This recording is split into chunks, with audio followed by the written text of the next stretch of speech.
Novi roman Sunset Park ponavlja ono što je za Paula Austera i inače karakteristično. On pre svega ume da ispripoveda priču.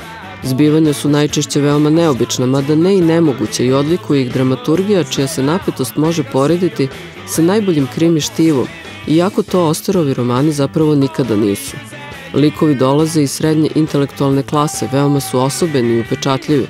U Austerovoj interpretaciji oni su uvek veoma ubedljivi kao kompletne ličnosti, a njihovi životi se ne mogu nazivati prosečnim. Sunset Park se, slično nekim prethodnim Austerovim romanima, najvećim delom odvija u Njujorku i prati 28-godišnjeg Milesa Hellera, koga progoni osjećanje krivice iz prošlosti. Tek će ga ljubav sa maloletnom devojkom podstaći na pokret i preokret. Vrativši glavnog junaka u rodni Njujork, pisac priču usložnjava različitim tačkama gledišta i životnim pričama grupe skvotera, takođe osujećenih likova, uglavnom razočaranih ljudi, komplikovanih biografija, koji se Miles pridružuje u najpuštenoj kući na ivici Sunset Park. Drugi nivo njegovog pripovedanja se prepoznaje kao metanarativno preispitivanje književne tradicije i sopstvenog teksta u odnosu na prividni realitet.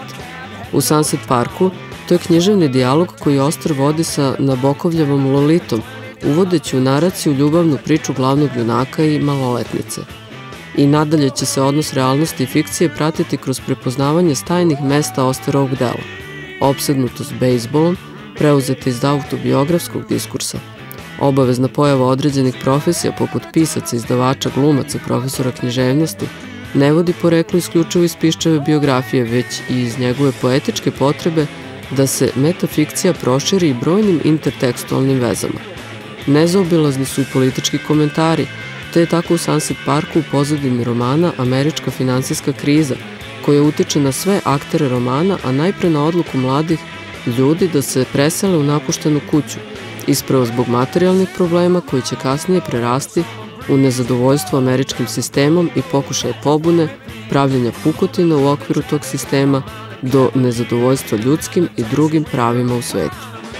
Ako je u prethodnim romanima politički kontekst bio neizostavan, ali manje ili više neopterećujući okvir, na primjer rat u zalivu, Bušova vladavina, 11. septembar, Kosovo i Sarajevo, Vijetnamski rat, izbor Obame itd., u Sunset Parku je načinjen značajni zaokret, jer se samo u tom svetlu možda može sagledati Austerova odluka da se kraj romana koncipira izvan logičkih zakonitosti, u tonu pobune, ali i depresije, bunta i beznađa u isto vreme.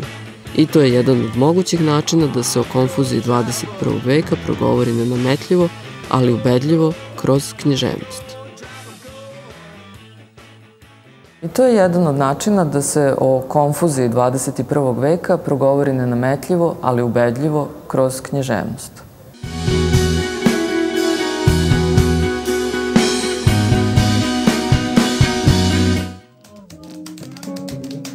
Direktorka Biblioteke grada Beograda Jasmina Ninkov objavila je knjigu Biblioteke 21. veka. Zahvaljujući dugogodišnjem proučavanju pre svega inostranih, ali i domaćih bibliotečkih sistema, kao i ličnom učešću u brojnim konferencijama bibliotekara, Ninkov je sačinila knjigu o tome kako treba da izgleda biblioteka 21. veka i zabavila se pitanjem koje su njene razlike i prednosti u odnosu na biblioteke 20. stoleća. Postoji razlika, sad je možda ta razlika manje vidljiva jer mi živimo 21. vek, ali se ranije smatrali, uopšte ta rečenica, to je nešto iz 21. veka, govori o modernizmu, o savremenim bibliotekama, velikim, prostranim, sa svim onim tehnologijama koje je donalo to na novo vreme i sad je novim konceptom u čijem je sredini građanin, običan čovek koji u biblioteku ne dolazi samo da čita, dolazi da provede slobodno vreme, da se obrazuje, da koristi kulturne sadržaje, ali nova je ta jedna socijalna uloga, ta socijalna rola biblioteka koje su okrenute svim građanima.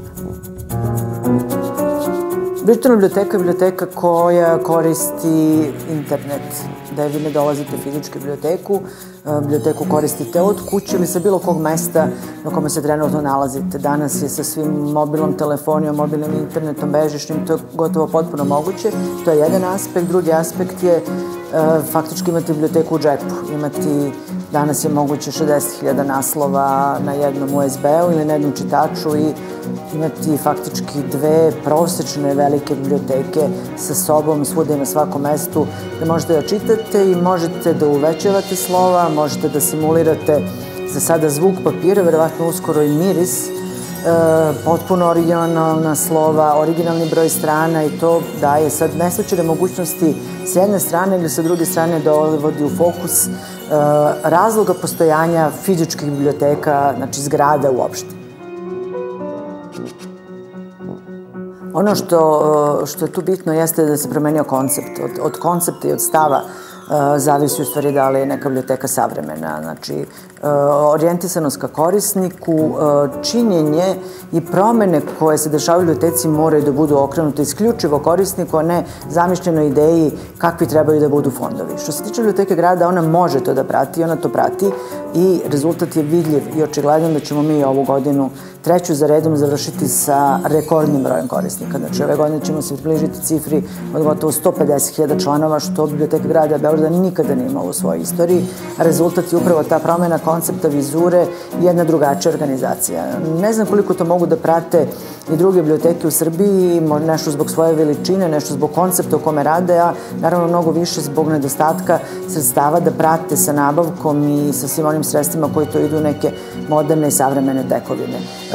Mora da se poznaje vreme u kome se živi i način kako funkcionišu druge stvari, ne samo biblioteke. Velike zemlje, Holandija, po prvi put su sagradile nešto se zove konceptualna biblioteka, kao što postoji konceptualna radnja. Postoji konceptualna biblioteka gde je recimo fond podeljen prema ukusu korisnika i prema tipu korisnika i postoje fondovi za japije, fondovi za klasične korisnike, fondovi za žene, fondovi za decu. Biblioteka u tom gradu beleži rast od gotovo 50% korisnika. U jednoj i drugoj sam videla da je sistem rada potpuno primeren nekom shopping centru. Ni na koji način kvalitet knjiga, usluga ili uopšte smisla biblioteke da dolazi u pitanju sa ovakvim načinom rada i naravno menja se jedan odnos prema vremenu, jer danas savremeni čovek jako brine o svom slobodnom vremenu i za to slobodno vreme se tuku svi, i komercijalni i nekomercijalni, pa u taj slobodni prostor ulaze biblioteke i ja isto razmišljam ozbiljno da mi u mreži biblioteke, pre svega u našoj centralnoj zgradi, promenimo radno vreme i više idemo u susret slobodno vremenu korisnika. Danas je trend da, znači, pored korišćenja tih čitača i pozajmice knjige na njima, što ćemo mi krenuti u američkom kutku već i za nove godine, zahvaljujući donaciji američke ambasade, jer kutak razvijamo sa njima. Međutim, mnogo je bitnije da biblioteka sama, zahvaljujući dobroj tehnologiji, može da omogući da vi od kuće prosto skinete određene sadržaje i knjige koje se nude. To je kod nas potpuno na početku. Mi ćemo te mogućnosti prosto da tako nešto posredujemo imati iduće godine, jer imamo sada optički link, 1 gigabit, imamo sada mogućnosti za to i sledeće godine ćemo snažno razviti akademsku mrežu. Ali od toga šta mi možemo da damo, od toga šta ćemo davati, zavisi isključivo od izdavača. Bojim se da naši izdavači ovdje suviše stidljivo kreću sa elektronskim knjigama koje su u svetu apsolutno postale uobičajena pojava na isti način kao i štampane knjige. Mi smo tu u ogromnom zaostatku, u jednom velikom nerazumevanju prirode tog nekog vremena i mi zaista nismo u prilici da takve knjige pozajmljamo, jer takve knjiga nema. Mislim da to tržište koje tek treba da se razvije i tu veliki partneri treba da budu biblioteke i da uz rešavanje naravno autorskih prava to će biti, ja očekujem, jedna velika revolucija, jer je to jedan jeftin i vrlo racionalan način, jednostavan, pogotovo će biti za sve one koji studiraju, za decu, za lektiru, to će zaista biti jedna izuzetna stvar, ali kažem, zavisi od izdavača.